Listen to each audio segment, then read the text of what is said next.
All right, let's talk about this. Joining us this morning to discuss is former George W. Bush political director and chairman of the American Conservative Union, Matt Schlapp, and former spokesperson for President Bush's Spanish language media and co-founder of Cove Strategies, Mercedes Viana. Schlapp, great to see both of you. Good morning. Let's talk about this, Mercedes, what happened last night. I mean, how should Donald Trump have responded to that? Well, let me tell you, there's two lessons in politics. One is words matter, and two, listen carefully to the question, especially since it was the first question out of the session there, out of the town hall. So I think for Donald Trump, it was really just a mistake that, first of all, if he did, let's say, and he did come out with a statement saying that they only heard the part of the training camp, you know, just come out and say it. The fact that it was unclear, that, you know, again, what I heard in the question, it was very clear what he said, that basically it was getting rid of all Muslims. And I think it was really Donald Trump's opportunity to come out a little more stronger instead of making it, you know, a thing that where the media is making it into an issue. Matt, by the way, he did try his campaign, then tried to clarify what was happening, and even the response is muddled. They say here, all he heard was a question about training camps, as Mercedes just said, which he said we have to look into. The media want to make this an issue about Obama, but it's about him waging a war on Christianity. Huh?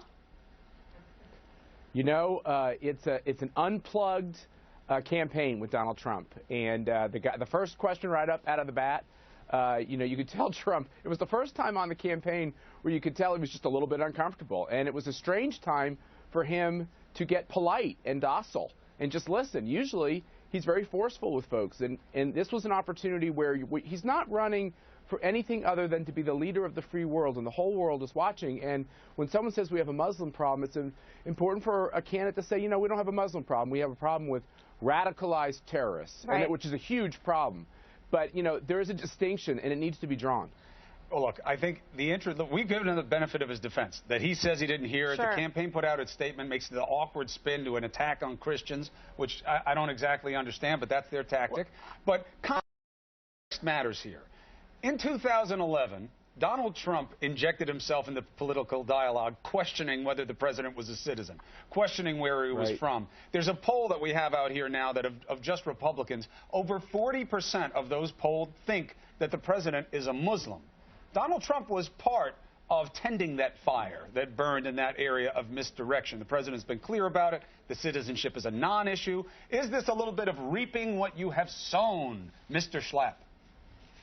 Yeah, well, you know, Chris, I do think he looked uncomfortable. He clearly looked to the back of the room. I don't know whether he's looking to his staff and said, like, we need this question. He knew that this was not the question he wanted to get. But, yeah, you know, what is he going to say about that? He was the one raising questions about where the president was born, and so it was kind of hard for him to go there.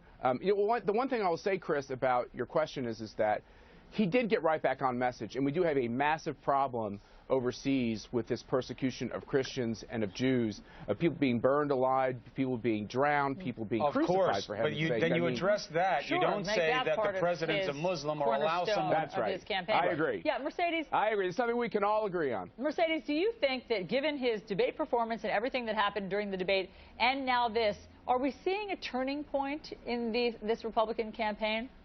Well, I think that the Trump momentum may have at least it's put on pause for now. I don't see his numbers necessarily going up. I think those that are the loyal Trump supporters who really connect with him, especially on the issue of immigration, I think they're going to stick with him. I don't see those numbers necessarily going up at all. I mean, when you were able to silence Donald Trump in a debate for 37 minutes, I mean, that's a long time. And again, he's going to get back into his game. I mean, Chris, you know this. He's going to be probably calling into the show before you know it. So, you know, he is really going to still be out there from a standpoint, spinning his message, saying what he's thinking. But at the same time, I think from the grassroots perspective, I don't feel that the Republican Party is going to just go and back Donald Trump. Well, look, there's no question that the debate, and this isn't some CNN plug, the debate changed the race. Carly Fiorina is up now. She's getting buzz. And just as we spoke on the show after the debate and before it, The level of play in that debate was high. People brought a lot of ammunition. They have plans. They have contrasting culture of republicanism about who they want to be as a party and how they see situations around the world that I think was a little bit of a shell-shocking for Donald Trump, that he was not expecting so many to come with so much at once. And this is his moment. Can he change as a candidate? Can he grow? That'll be the test of his numbers going up or down.